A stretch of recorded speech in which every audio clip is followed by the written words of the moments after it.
That should be good. Okay, awesome. Right.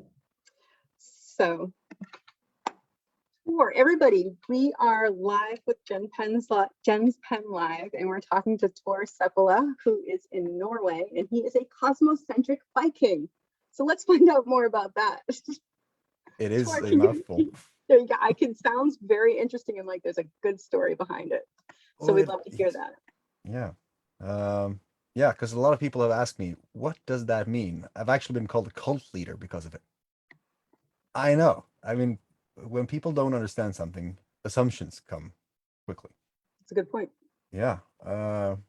Well, I do live in Norway, so the Viking part was basically just branding, and all of a sudden, I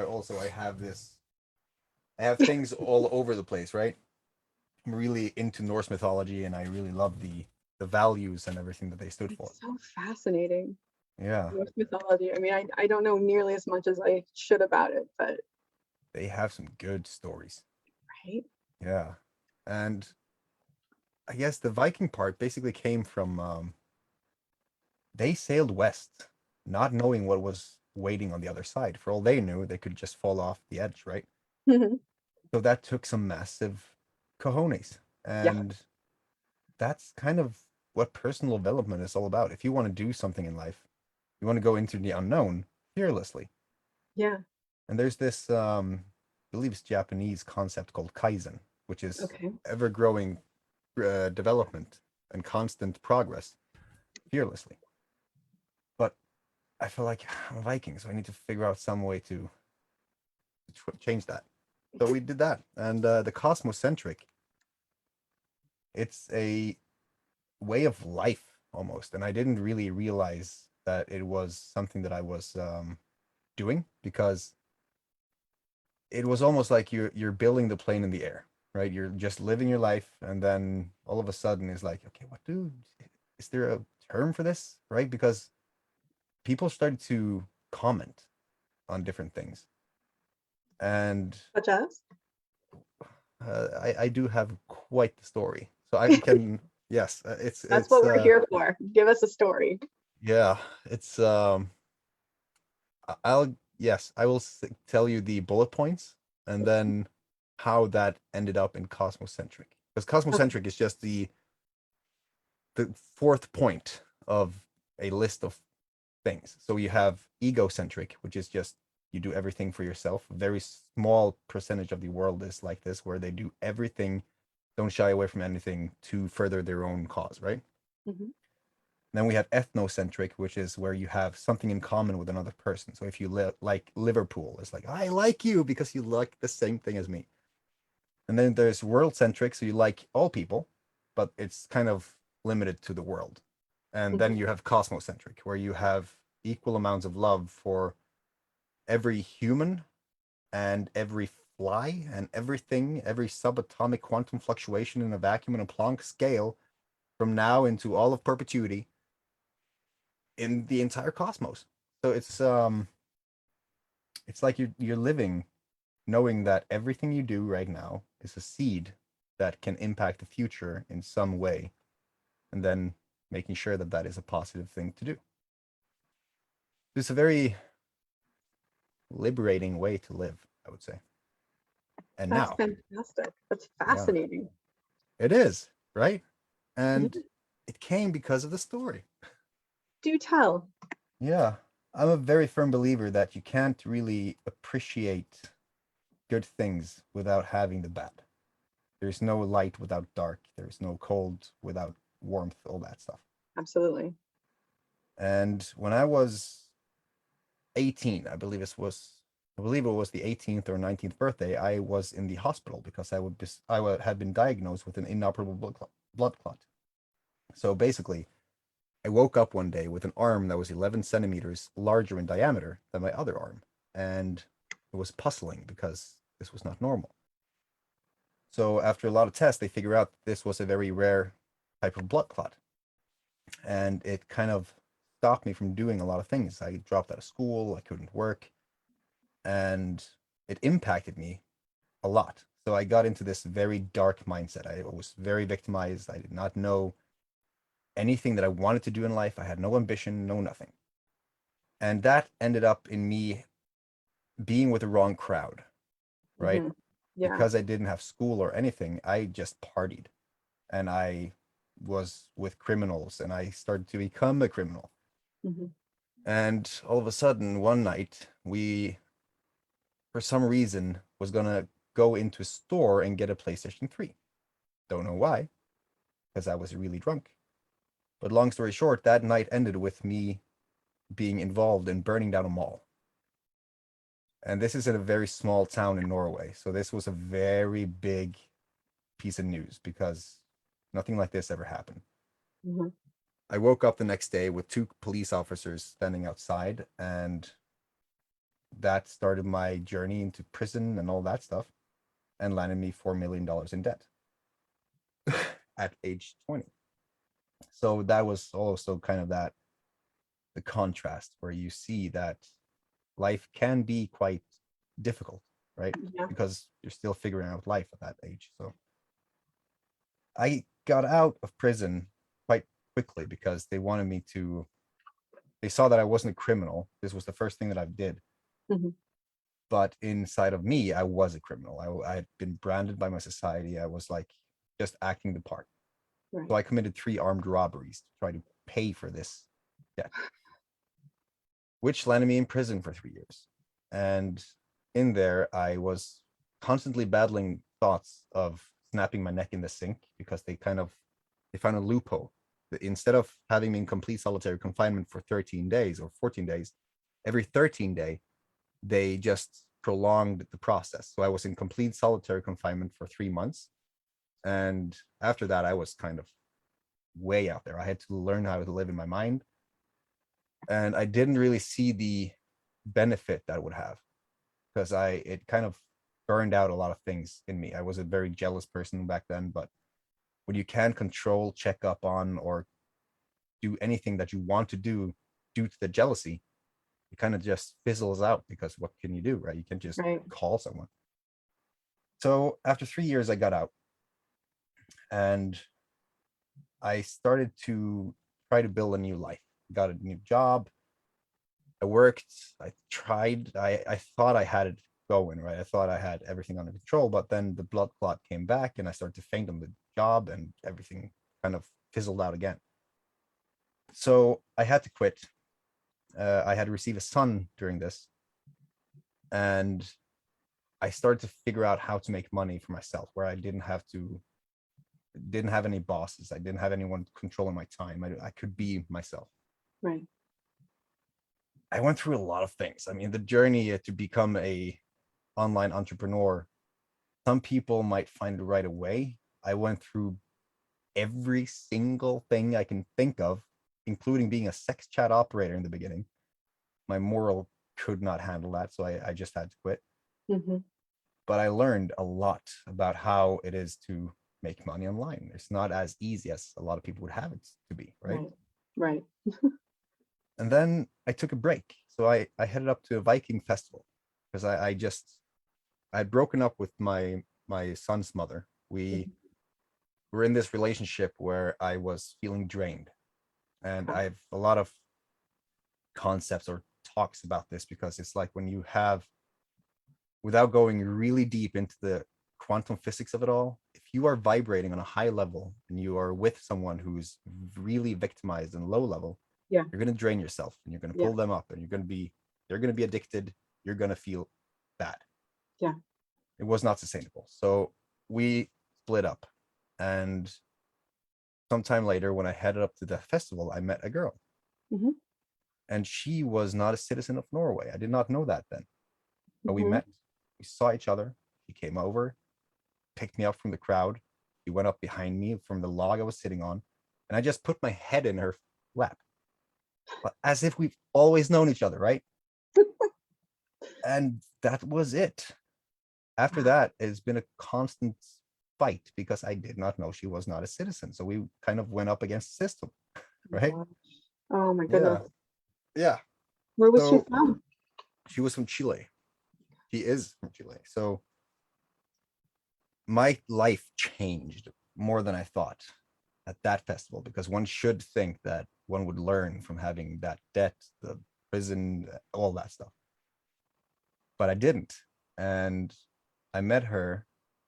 We kind of agreed to have this fight together, and was very like a Romeo and Juliet kind of thing, almost like very romantic thing. We're going to fight for love. We're going to stick it to the man, all that stuff. Mm-hmm. And I started to get some traction in my personal development and everything. So I started a 100-day challenge. At this time, I had received a daughter with me. But during that challenge, my daughter and my fiance got deported. So Wow. yeah, it's like when you think you have done most of what you could do, we received word during the challenge, and I continued to upload, and you could see my emotional state just going up and down. And then on the day of the deportation, it was the worst day of my life. I still, if I go back and go through the details, I cry every single time, every time. But I realized something huge happened then. Because, you know, when people go to their deathbed, they have this flash of their life, right? They see their life pass by, and some people might feel a sense of regret, things that they should have done, but they didn't. I had that at the airport. Like, as I lost sight of them, I kind of broke down on my knees, and something hit me, like really hit me. And I saw that I had to do something. And in that video, I say that right now the work starts. This is where it begins. And from there on, it was a fight. And I got them back 8 months later. 8 months later, they were back, and I had found something, because during that, I had to really step up, and it had to become something completely different. And that's when I got into this whole quantum physics, epigenetics, you know, the blood clot. I was going around with my arm like in the static position for 13 years. I had the national experts and specialists trying to fix this, doing all sorts of procedures, wasting money and time, and just basically ruining my body with these incisions and stuff. And through epigenetics, I'm now able to do things that medical science are still trying to scratch their head around. I can tell them that I don't have a problem anymore. They wanted to put me on disability for years. I went down and I said, you know what? You wasted so much time that it's fixed. I don't need you anymore. So continue the story, but we're gonna have to talk about epigenetics. it's amazing. It's amazing. It changed my life. Mm-hmm. That's when I started to see life differently, because I see quantum physics and epigenetics on this. It made me spiritual, but not in a spiritual sense where it's a lot of spiritual people, I feel, have this very, very, very pink filtered positive view on everything, right? Mm-hmm. Everything is positivity. Everything is supposed to be good, but we all know that everything is not good all the time. So this is when I saw that what I went through gave me the perspective to really appreciate the good things in life. And as I live on the mountain, I have a well, which brings in like pebbles and stuff, which clogs the pipes, which also sometimes it stops the toilet from actually filling up the water.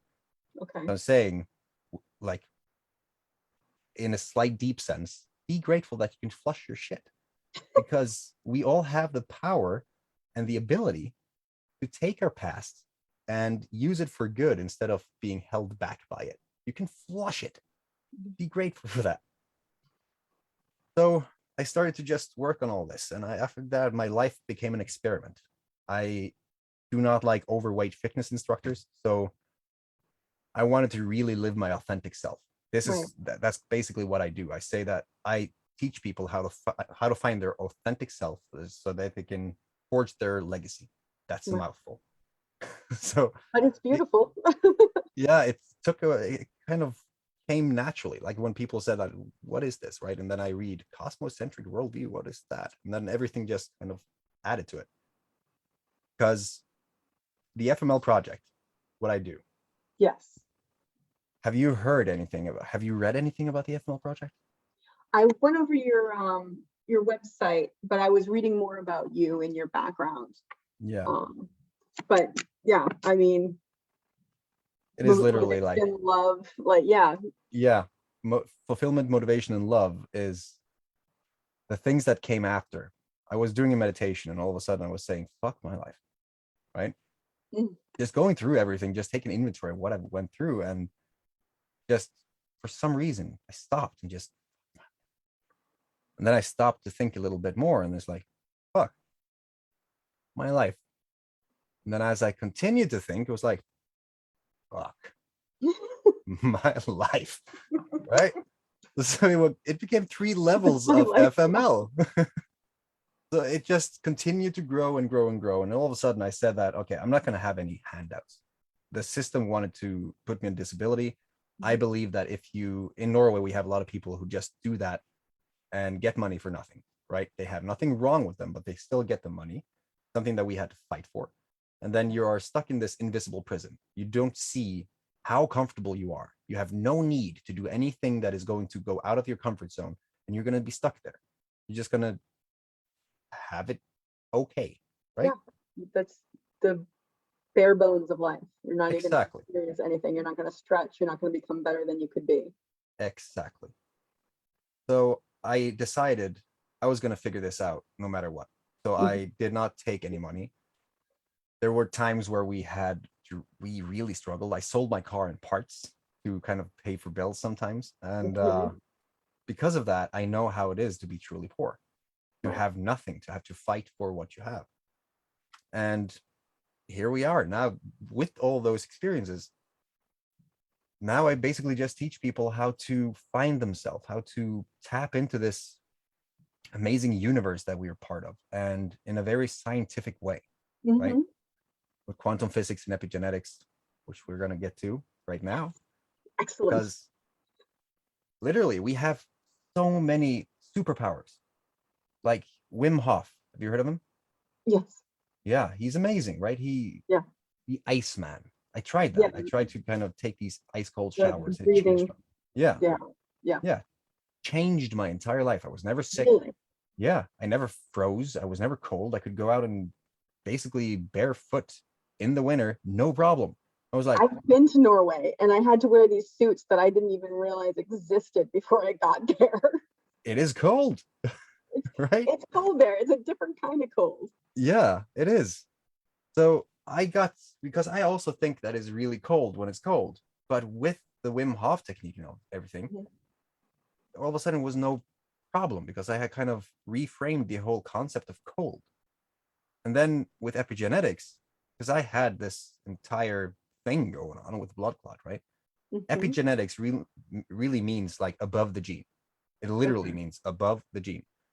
And our brains don't know the difference between thought and reality. Right. If you have a great visualization, your brain will go, oh, all right, that's cool, right? As if you just, yeah. So I got into epigenetics with just filling in the basics of the science of how this happens. If you turn your environment into a place of growth. So basically, if I have this perfect image of a perfect body and I meditate and I continue to practice this and I go into the whole nothingness of the now and all that stuff, my hormones, my genes will start to express new types of hormones. And all of a sudden, I did not have a problem with my arm anymore. Right? So it happened incrementally. All of a sudden, I was like scratching my head and was like, that's the wrong arm, but I like it. Right? So it's amazing. Everything that has happened, it didn't happen overnight. It was like 1% every day, one step, continue to be consistent. And all of a sudden you see that when you look back, everything has changed, which is why it's so amazing to kind of review my 3-year-old me or my old me 3 years past, because I was a completely different person. I had some idea, but I had no idea. You had no idea where you were going either. Exactly. Like, oh man. Yeah.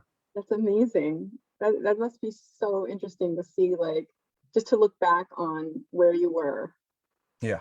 Because so much of life, sometimes you just kind of look forward and you're like, I wish I knew what was going to happen. I knew what was coming up. Yeah. And then to look back and have that documentary evidence of what you were doing, it's just amazing. Yeah, I would not have believed myself if I told me half of the things that we were going to do together. I've actually been on Netflix too. That Really? just yeah. I'm a dead Viking on a show called The Norseman. I'm going to have to check that out. Yeah, I think I have about a half a second of screen time. I'll go But it, slow. yeah, but it's when you live every day as if it was, I wouldn't say your last, but you just really take the opportunity to live life Right. instead You're of in the being, moment. yeah, live in the moment, not be held back, have goals, and just Mhm. work towards those goals. And Right. whatever happens, happens. Hmm. Yeah. So tell me more about the FML project. Yeah. It started with a very broad dream. I think I called it Roots of Gaia when I started because I had Okay. no idea what I was going to do. I think I was going to try to create some plant-based creams and ointments because I was just thinking about the money, right? I was just thinking about making money. Right. And then as I was talking to more people, one of them kind of suggested that I should look into coaching and consulting. I was like, nah, I'm not sure. I don't think I'm good at that. And then he asked me some questions about like, okay, what if I do this? What if I was in this position? What would you do? And I just told him Mhm. what I would do in my position. And he said, like, well, that's why you should be a coach. And so I tried. And after that, I helped more and more people, and something just formed. And all of a sudden, the FML project, as I said, it came from a meditation, and then it was just, all right, let's try that, right? And again, with the 1% every day, or just taking one step at a time, I bought the domain in early 2020, Hmm. and from there on, it has just grown exponentially. And now I can't believe my life. I'm talking to amazing people. I have this amazing feeling of fulfillment, motivation, and love, which Hmm. was something that I didn't really feel when I came up with it. It just happened, which is also kind of in line with the whole quantum physics and law of attraction and all that stuff. Yes. So now the FML project is basically just an embodiment of an experiment to see what life truly has to give. Because it's amazing when you first go all in and just no regrets. That's amazing. That's Yeah. amazing. Have you read Michael Singer? If I have read Michael Singer, Yeah. He talks about similar things. So I was just wondering if you had read any of him. I don't know. I'm think currently obsessed, but nice. it's really interesting. So if you were coaching someone, what would be something you would, if someone's looking to discover their authentic self, Mm. what is something you would tell them to do? How would you help them through that?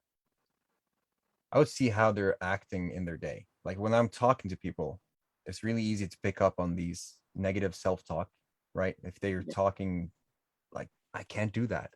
I have no idea how to do that. I'm not good at this, right? All that stuff. Hmm.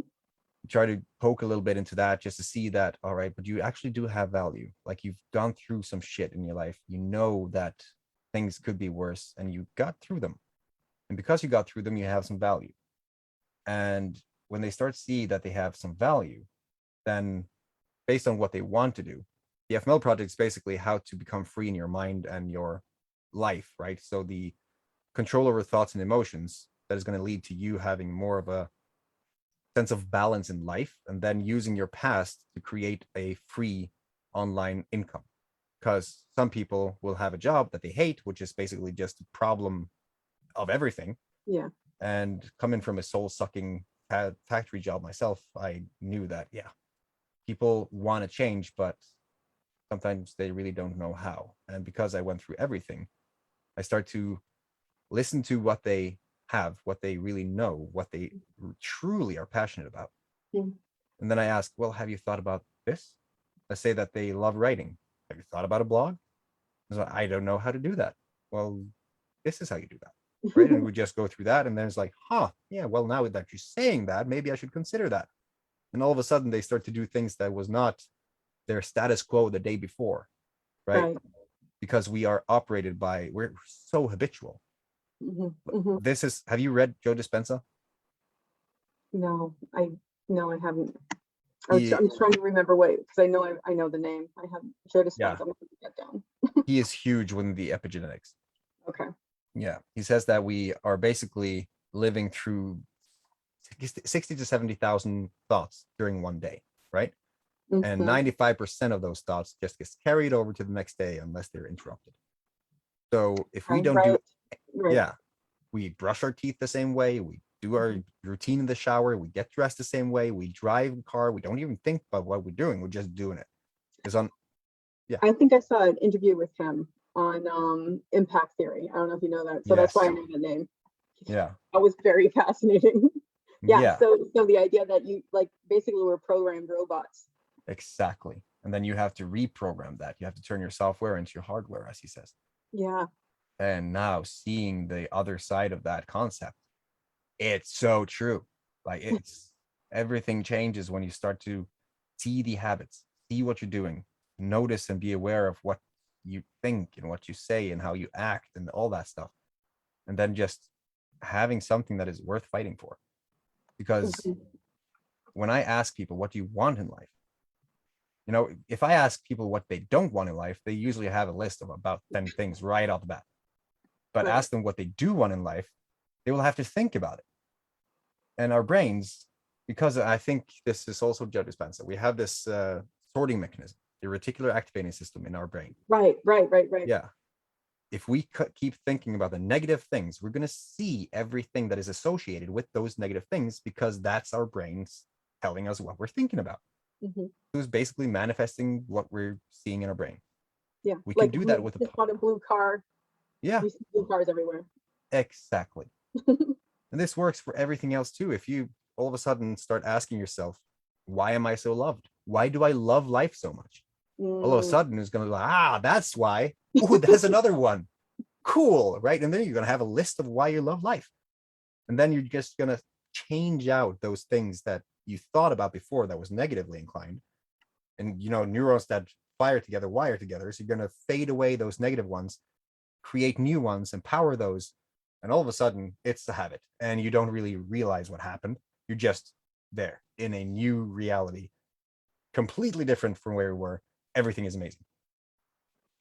What would you say to someone who's afraid to start that journey? I know for myself, I heard things like what you're talking about. This is like a year or two ago. I would hear things like what you're talking about, and I'd think like, okay, well that worked for them, but it's not going to work for me. Yeah. So I wouldn't even try because I was afraid to fail. Exactly, which is human. Yes. Because ever since we were sitting around a campfire, I believe Rich Litvin said this.